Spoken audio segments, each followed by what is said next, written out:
Merci de nous retrouver après ce documentaire sur cette histoire peu connue, il faut le dire, de la ville de New York. Et on va continuer à remonter le temps et nos propres histoires avec mes invités en évoquant la généalogie et de fait l'exploitation des archives.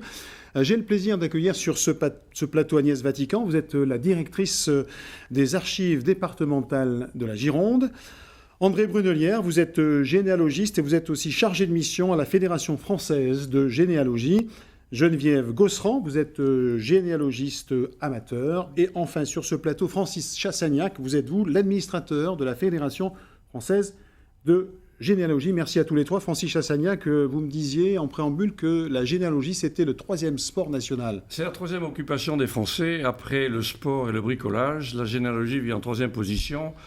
La Fédération française de généalogie est la première fédération mondiale de généalogie, avec actuellement environ 150 associations françaises et 50 000 adhérents. Et plus de 5 millions de pratiquants amateurs, on dit, c'est ça ? Il y en a beaucoup. Oui. Il y en a beaucoup.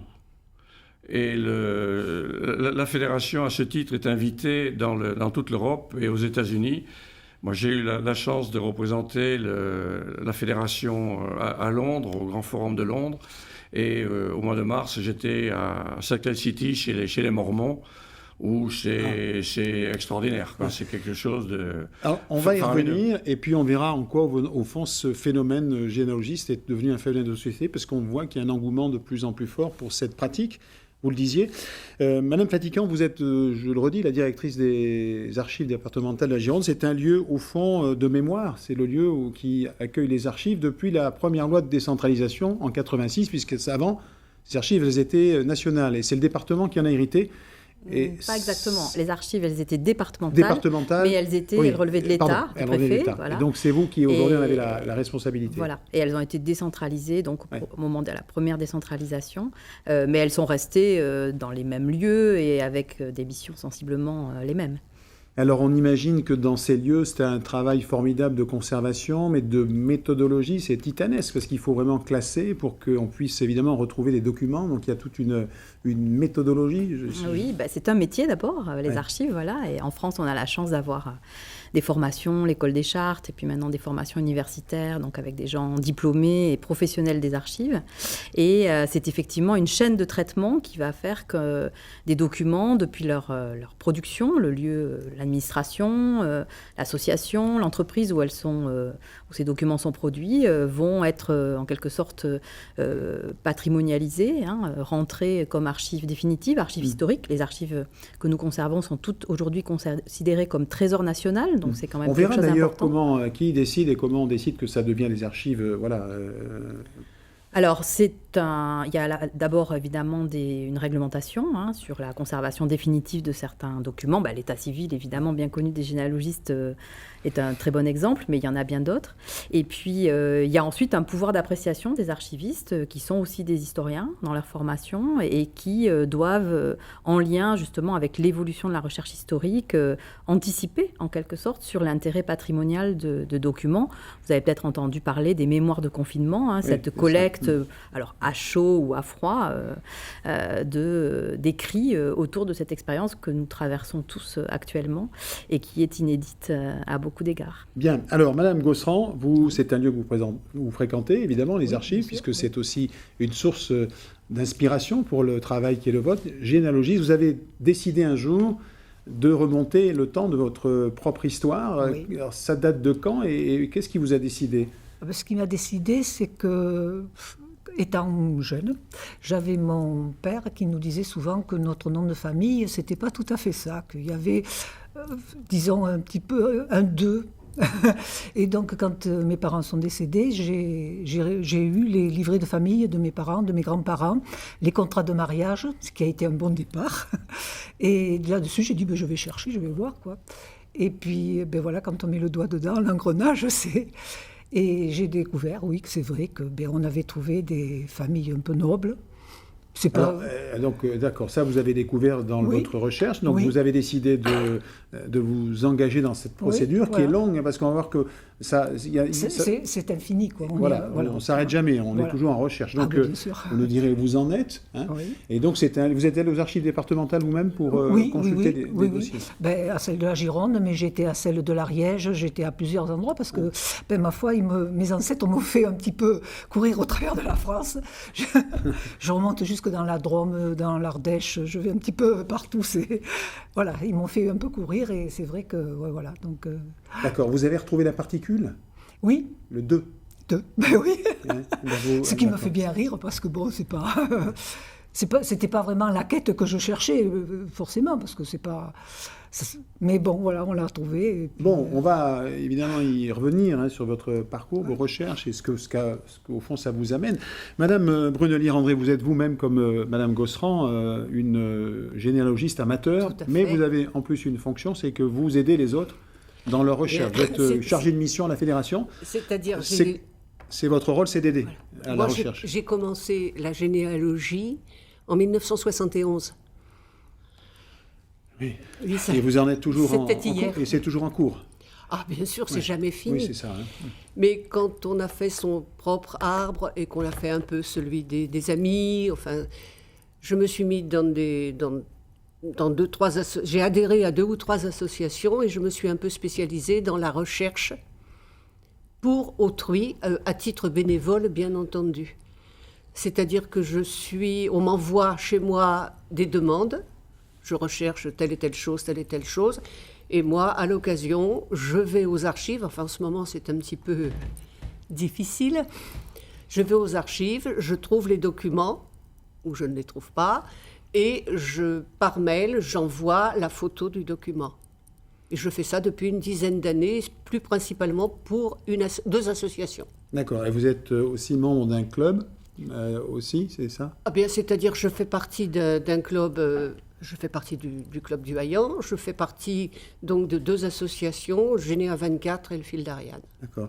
Alors, Monsieur Chassagnac, Madame Brunelier aide, au fond, il y a parfois des difficultés à accéder aux informations. C'est peut-être aussi au début ce qui empêche les gens d'aller plus loin. Qu'est-ce qu'il y a de difficile quand on démarre cette démarche ? Quand on démarre, je pense qu'il faut se faire aider. Il faut se faire aider par une association. Parce qu'on vous donnera les tuyaux pour aller beaucoup plus vite, pour rechercher vos documents, soit aux archives départementales, soit dans les mairies, soit... Nous avons aussi beaucoup au club du Haillan, à côté de Bordeaux, nous avons beaucoup d'archives et on peut donner des renseignements. Mais il faut adhérer à une association. Seul, c'est très difficile. Et puis, j'imagine qu'il y a des parcours plus difficiles, on y reviendra. Madame Vatican, les gens qui viennent chez vous aux archives, tout est ouvert, ils ont tous les droits, ils peuvent consulter tout ce qu'ils veulent ? Alors, il y a une loi en France qui préserve effectivement la vie privée. Donc, l'état civil est communicable, enfin, les naissances à 75 ans, un certain nombre de documents donc, relatifs à la vie privée, c'est 50 ans, les documents des juridictions, c'est 75 ans aussi. Donc, évidemment, nous appliquons ces éléments de droit.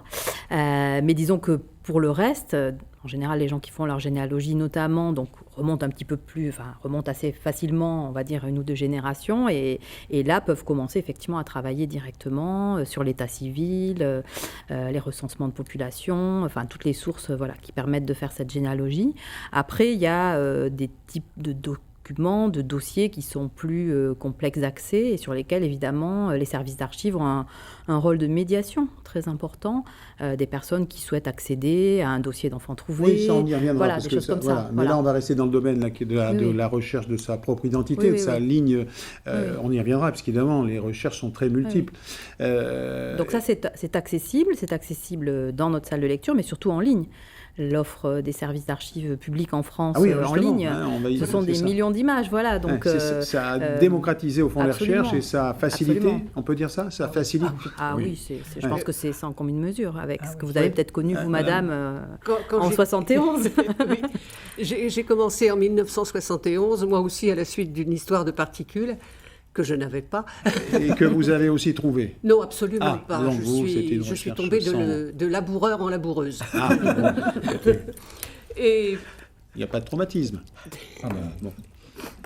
Je me suis donc trouvée à faire les recherches dans les archives, mais à l'époque, il fallait se déplacer, aller en mairie ou aux archives, c'est-à-dire que ça nécessitait un certain capital. Pensez, je suis originaire de Vendée, je suis chouane, ventre à chou. Il fallait donc aller là-bas, y loger au moins un jour ou deux pour pouvoir chercher. Maintenant, c'était tout à fait à la fois remarquable et folklorique. Je me suis trouvée dans une mairie de Vendée, dans la salle du conseil municipal, assise par terre, avec tous les registres étalés autour de moi. Et j'aurais pu en prendre la moitié. Personne ne surveillait, personne ne regardait, rien du tout. Et c'était comme ça. Je ne vais pas vous dire dans toutes les mairies, mais quasiment. Les gens. Et quel était le risque? Là, il y avait un risque. On peut subtiliser des documents qui peuvent d'accord. intéresser. Ça, je crois que... Madame... Oui, bien sûr, oui. La consultation, Le elle vol. se fait sous surveillance. Ou alors un joli, comment dit-on, un joli timbre, Oui. d'accord. une jolie signature. Ouais. Ou les gens qui découpent les actes aussi. Qui découpent Voilà. les actes et tout ça. Oui, Et ça, bon, ça se voit. Eh aussi. oui. Chez vos archives, vous avez des Alors, actes comme ça délictueux. on évite, depuis la loi de Messidor II qui permet l'accès aux archives à tous les citoyens, même la loi de Messidor II disait qu'il fallait Vous pouvez pas sous saluer surveillance. tout le monde. Ah, d'accord. Mais voilà, donc la consultation se fait sous Et surveillance. donc, ça peut arriver, vous avez des fois des actes comme ça Oui, alors c'est pas forcément sur ces activités-là, parce qu'il peut y avoir des documents qui sont subtilisés ou dégradés pour des questions plutôt marchandes. Voilà, c'est pas forcément l'acte d'état civil qui a le plus de valeur marchande. Parfois, un bel autographe, signature connue, voilà. Oui. Et oui, malheureusement, Mais nous ne sommes pas à l'abri. À l'époque, c'était, lorsque j'ai commencé, on va dire les 10 premières années, on faisait, je vais me permettre de dire n'importe quoi.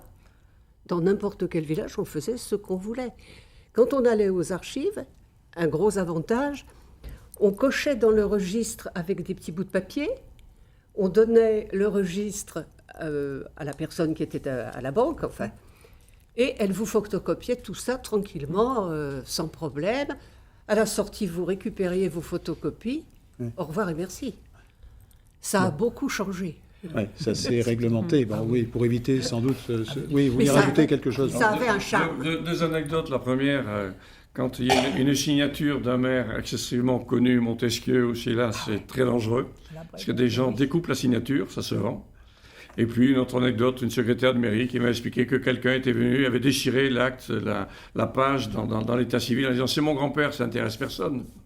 Et c'était. Eh bien oui, mais c'était peut-être son grand-père, mais on ne suit pas les livres. Bon, vous l'avez pas fait ça, Madame Gautran. Vous avez respecté. Oui, mais je d'accord. me suis trouvée aller Alors- dans une petite mairie pas très loin d'ici et demander à voir, à l'époque où c'était pas encore tout à fait tout numérisé sur la Gironde, et on m'a mis les archives de la mairie étaient dans un local au fond de la cour, dans une vieille armoire en fer, et quand on attrapait les registres, ça tombait en poussière.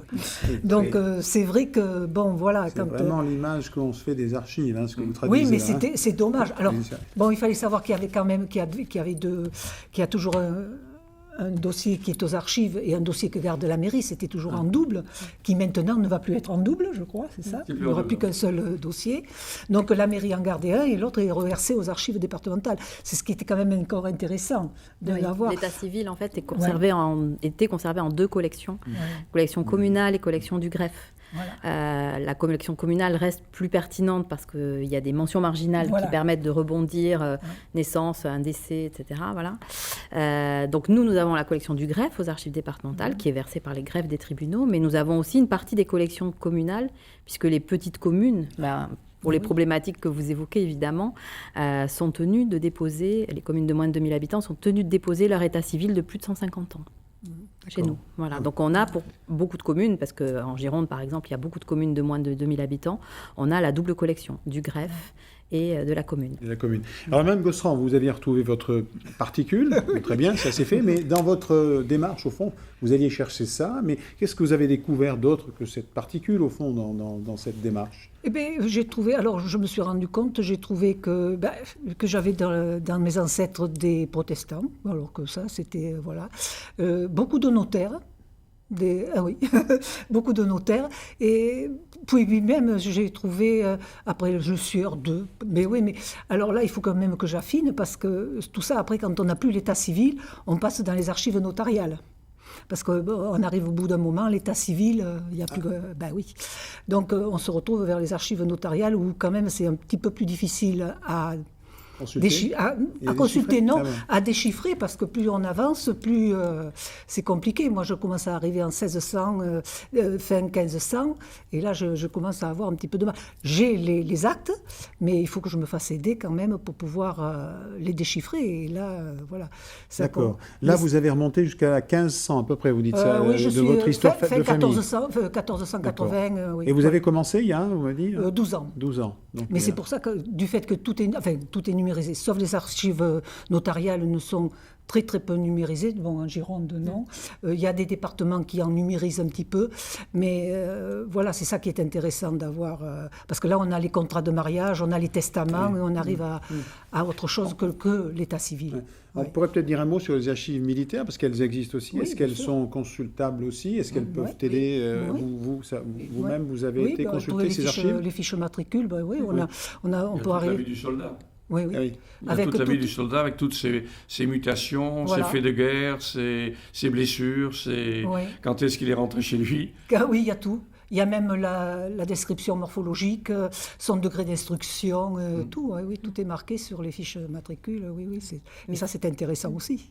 Les registres matricules, en plus, à l'occasion du centenaire de la Première Guerre mondiale, donc il y a une opération nationale qui s'appelle le Grand Mémorial. Donc tous les services d'archives, ou quasiment, ont numérisé et indexé les registres matricules des classes qui ont participé à la guerre de 14, donc de 1887 à 1921.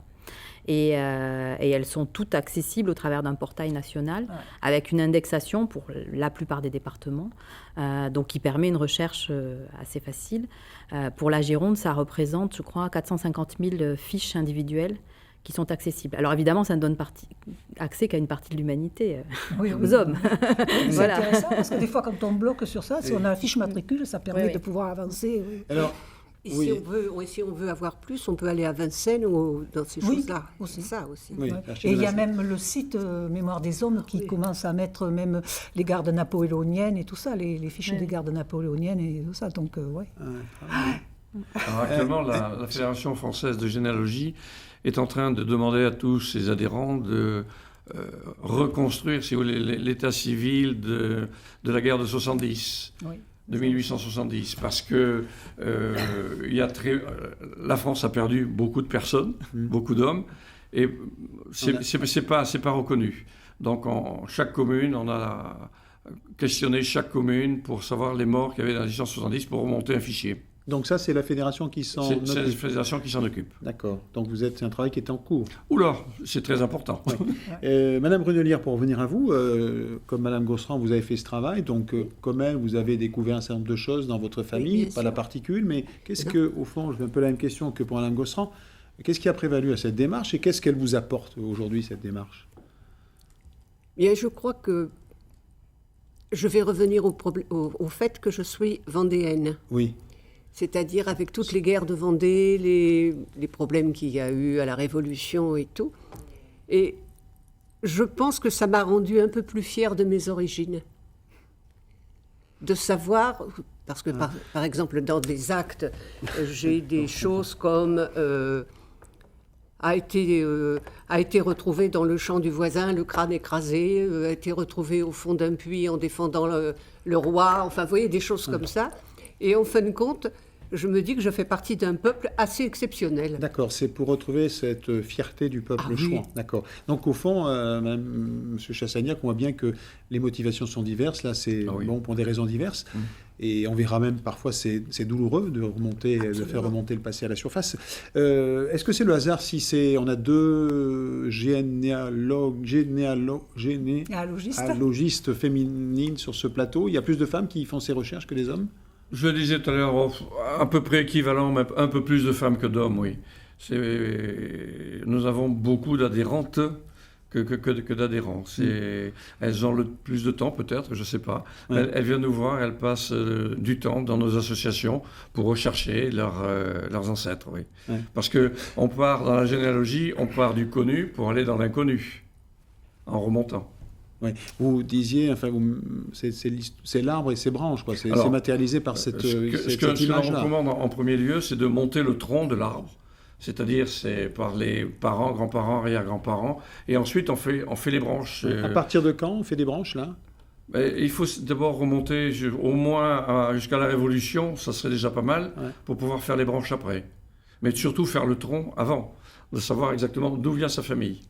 D'accord. Madame Vatican, le profil des personnes qui consultent les archives, il est aussi multiple que les raisons, au fond, qui les poussent à venir les consulter. Donc, au fond, c'est très ouvert.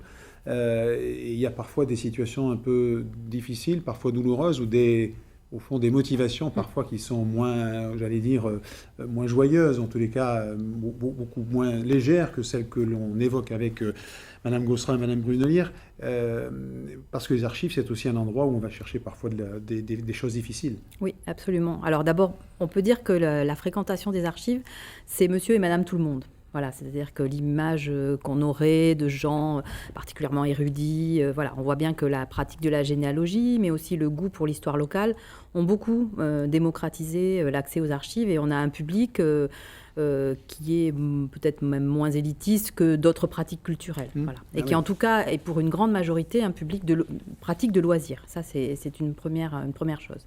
Ensuite, dans les démarches individuelles, effectivement, il y a la recherche donc, généalogique.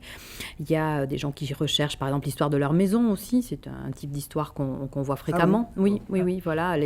Notamment les primo-arrivants, les gens qui s'installent. Et vous savez que la Gironde est un département attractif. Donc, des gens qui arrivent... Qui achètent une maison, voilà, et ils ont envie de connaître l'histoire de ce lieu-là. Ça fait partie souvent d'un processus d'installation dans un lieu. Alors ça, c'est plutôt destiné à une clientèle, une clientèle plutôt jeune, parce que on va les archives faire partie. Non, oui, vous avez aussi des gens à la retraite, par exemple, qui viennent s'installer dans le département et qui ont envie, de connaître l'histoire. C'est une façon pour eux de s'intégrer ou de connaître leur environnement. Donc, on a souvent ce type de demande. Et puis après, oui, on a des demandes plus douloureuses. Liés alors parfois à des secrets de famille ou à des traumatismes qui peuvent être personnels mais qui parfois remontent. Voilà.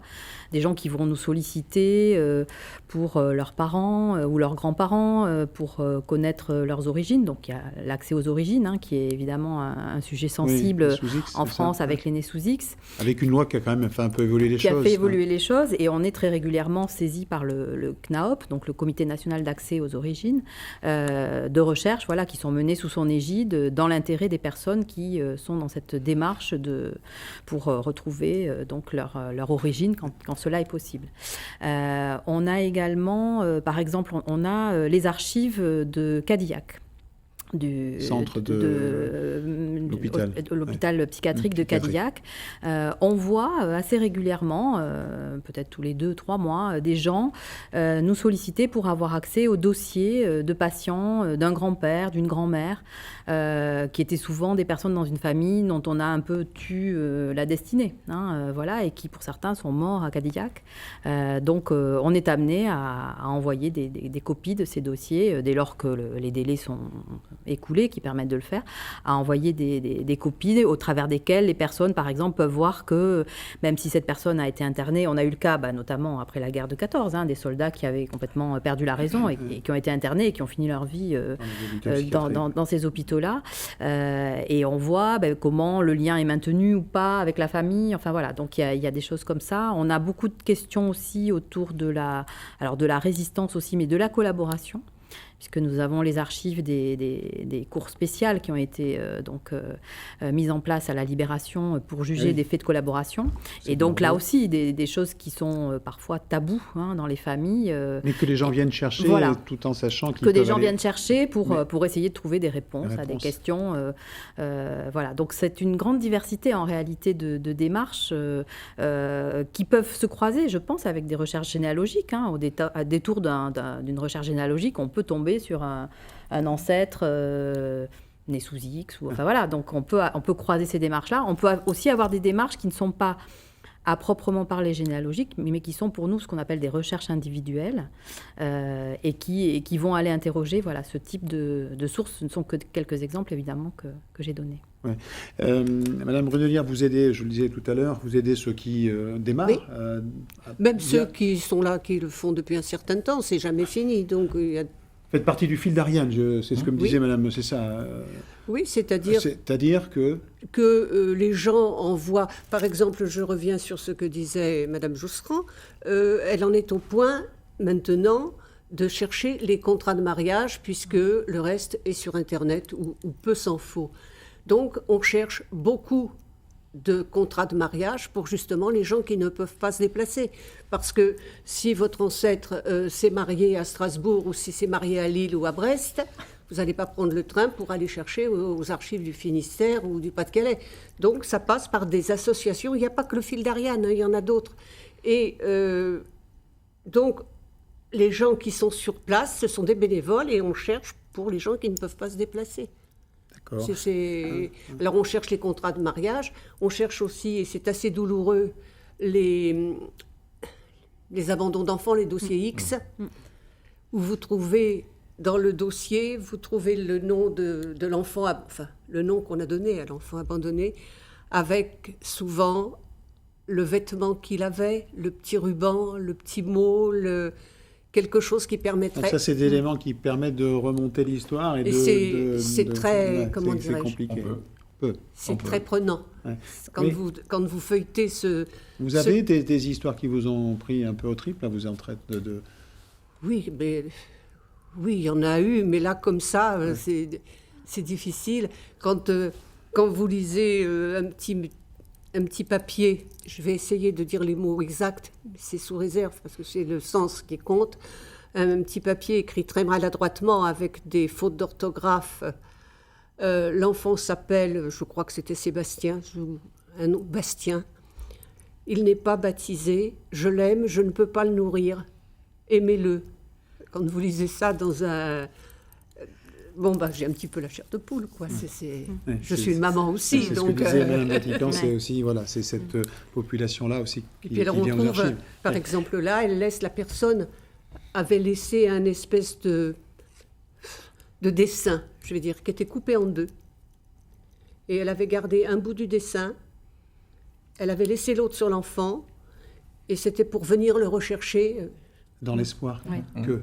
Ça, c'est les registres, effectivement, d'enfants trouvés. Alors, c'est pas exactement sous X, mais c'est les enfants trouvés, effectivement. Donc, c'est un phénomène social très important. Hein. On avait fait une expo sur l'enfance aux archives de la Gironde, où on montrait bien que c'était un phénomène social très, très important dans une grande ville comme Bordeaux, avec tout un système d'hôpitaux, de nourrices qui permettaient de les accueillir. Et effectivement, ces registres étaient constitués pour garder, évidemment, les traces de l'enfant et dans l'idée que la mère pourrait le récupérer. Le drame, c'est qu'il y avait une mortalité terrible et que quand bien même elles auraient souhaité le récupérer, la plupart du temps, ils étaient décédés. Mais j'ai vu à Hautefort, j'ai travaillé un peu à Hautefort, il y a encore le tour de l'abandon des enfants. Cette tour qui tourne comme ça, on mettait le bébé, on tournait. C'est un berceau. Ouais. Ah oui, pour pas le voir, on le mettait... Voilà, on tournait. C'est-à-dire qu'on mettait le bébé dans un berceau, et quelqu'un allait le récupérer sans qu'on le voie. On sonnait la cloche et vous vouliez rajouter. Oui, il y a, la Gironde, Madame Vatican l'a dit tout à l'heure, il y avait beaucoup d'enfants abandonnés parce que beaucoup de mères célibataires ou à l'époque de filles-mères des départements voisins venaient accoucher en Gironde parce que les parents ne voulaient plus les voir. Donc ça, beaucoup partaient, et c'est pour ça qu'on se retrouve avec des enfants abandonnés de beaucoup de départements autour de la Gironde. D'accord. Bordeaux est une grande ville, ça passait plus inconnu que dans les petits villages. D'accord. Monsieur Chassagnac, vous me parliez d'un mondial de la généalogie. Alors, il y a, tous les ans, il y a un forum européen de la généalogie. Ça s'est passé en Allemagne, ça s'est passé à Londres en début d'année. C'est grandiose. Et ensuite, il y a eu le mondial de la généalogie qui s'est passé au mois de mars à Salt Lake City, chez les Mormons. Là, c'est féerique. Hein. La France avait le stand de 588, pour vous dire le nombre de stands qu'il y avait. Tout le monde entier était là. pour présenter. Et, je crois que les Mormons tournaient sur 100 000 connexions par jour de demandes. Et ils ont des données extraordinaires. On en parlait tout à l'heure avec Madame Vatican.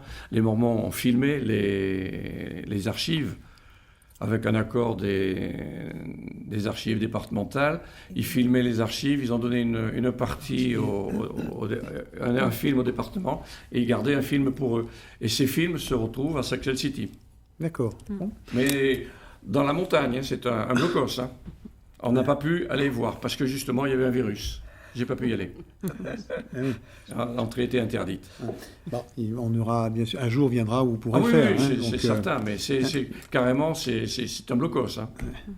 Un peu les archives, c'est un peu un blocos aussi. Un petit peu. À la partie conservation, elle est très sécurisée, mais c'est normal, c'est notre responsabilité de transmettre ce patrimoine. Donc effectivement, il y a un contrôle d'accès, il y a la détection incendie, il y a toutes les mesures de sécurité. Après, la salle de lecture, elle est au contraire très ouverte. Et puis on a, comme on le disait aussi, le site internet. Hein. Et là, ce sont des milliers de connexions et qui, chez nous, sont jour et nuit. Puisqu'en fait, une grande partie des gens qui recherchent en Gironde peuvent vivre bien loin de chez nous, notamment en Amérique latine, aux États-Unis, qui ont été des terres d'émigration hein, depuis Bordeaux. Donc notre site internet, il tourne jour et nuit. Voilà, absolument. Alors, à ce sujet, dans la mesure où on ne peut plus faire de forum à cause d'un certain virus qui circule en France, tout est bloqué depuis le début de l'année. La Fédération française de généalogie a monté un site virtuel qui s'appelle francegénéalogie.org, où vous avez une centaine de stands qui sont là, qui tournent 24 heures sur 24, et ça va durer un an. Pour l'instant, jusqu'en juillet 2021, c'est ouvert. Donc tout le monde peut y aller, c'est gratuit, et on peut poser des questions. Si les personnes sont au stand, ils vous répondront.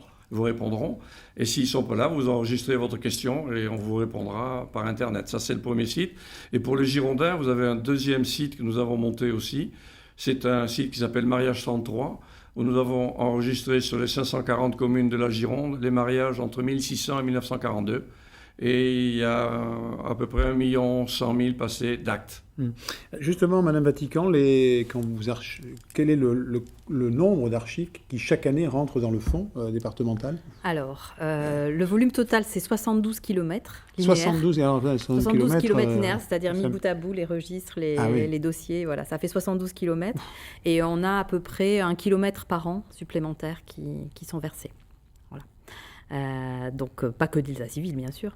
Donc ça, quand je vous parlais de chaîne de traitement, hein, vous comprenez bien qu'il faut arriver donc à faire rentrer tout ça dans une structure qui est notre cotation, un système de référence, une localisation aussi dans les magasins, hein, puisqu'on a 2 bâtiments, l'un qui fait 15 000 m² et l'autre 3 500.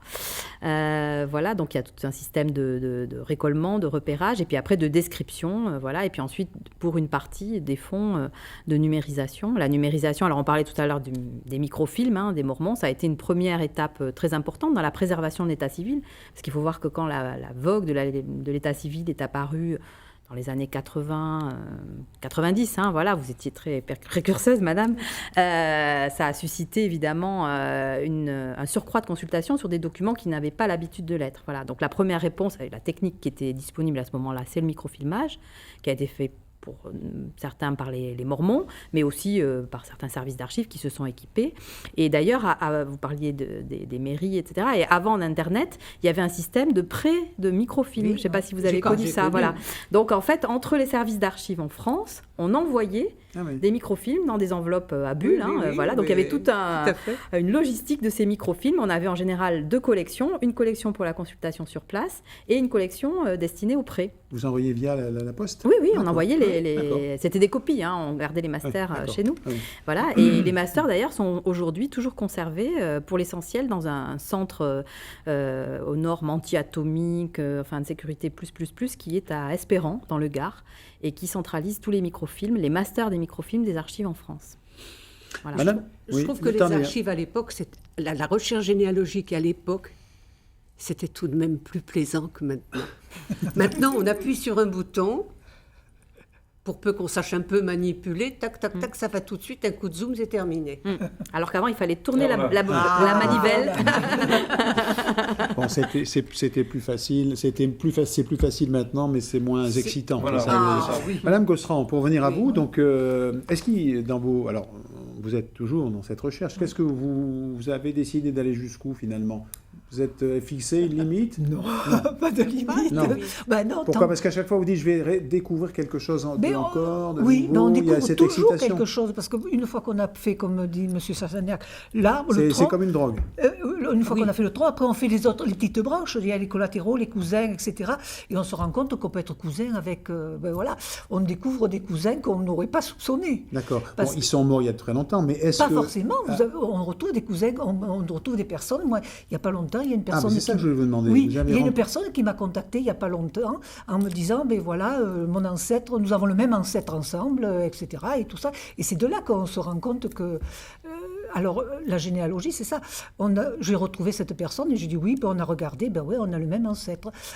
Donc, si je vous raconte l'histoire, il y a 4 ans de ça, j'avais été à Villerouge-Termenès, dans l'Aude, parce que j'ai un ancêtre qui était lieutenant-viguier de l'archevêque de Narbonne. Et à l'époque, l'archevêque de Narbonne, c'était sa résidence d'été, c'était Villerouge-Termenès. Donc j'ai dit, je vais aller voir là-bas un petit peu ce qu'il en est. Donc j'ai été voir. Bon, le cimetière, il n'y avait plus rien parce que forcément, ça avait été remanié. Mais je me suis dit, puisqu'il il vivait avec l'archevêque, donc il doit par là. Donc je viens voir le château, qui est un château fort qui est encore bien conservé, qui a été bien restauré. Et on mange à la petite auberge en face. Et là, à cette petite auberge, on discute. Et on me dit, oh, vous le savez, les retraités, au mois d'octobre, vous vous promenez, vous avez de la chance. Ben, je dis, oui, je suis sur la trace de mes ancêtres. Ah oui, qu'est-ce que vous recherchez? Ben, je dis, écoutez, j'ai un ancêtre qui était notaire là, à Villerouge, donc je viens... Alors elle me dit, oh, ben, vous savez, il y a la petite auberge en face, allez manger, vous allez voir, ils connaissent. Donc on y va. Et là, je rencontre un monsieur avec qui on discute, et il me dit, mais quel est le nom que vous recherchez? Ben, je dis, c'est Graffan. Ah, ne bougez pas. Je reviens. Il revient avec son arbre généalogique. Moi, j'avais le mien, bien sûr. Et nous avons le même ancêtre, le même notaire. En 1650, nous avons le même ancêtre, le même couple d'ancêtres. Et on s'est retrouvés là comme ça. Alors, vous voyez, c'est le genre de rencontres qui font que... Moi, voilà, c'est des trucs comme ça. Au fond, c'est l'illustration parfaite, ce que vous racontez, de ce qu'est cette recherche de généalogie. C'est une belle histoire, au fond. Mais c'est des belles histoires. On va chercher l'histoire et de l'humain. On a une minute, peut-être, qui veut répondre à cette question. On sait qu'on est dans une société un peu en mal de repère. Est-ce que, justement, cette recherche des origines, c'est un bon remède? Peut-être je peux poser cette question à Mme Vatican. Ah oui, je pense que c'est toujours très sain, effectivement, d'aller voir ce qui se cache derrière des secrets de famille, des tabous. Et je pense que les gens qui ressortent des archives, en général, en retirent quelque chose. Voilà. Et ils peuvent aller consulter les archives à la Fédération nationale des archives, dont vous êtes l'administrateur, M. Chassagnac. Merci à tous les quatre de nous avoir éclairés, de nous avoir raconté ces belles histoires. C'est toujours très intéressant de remonter le temps et ça nous renvoie à nos propres identités. Merci d'être fidèles à cette émission Débat Doc. Je vous donne rendez-vous pour un prochain numéro. Merci.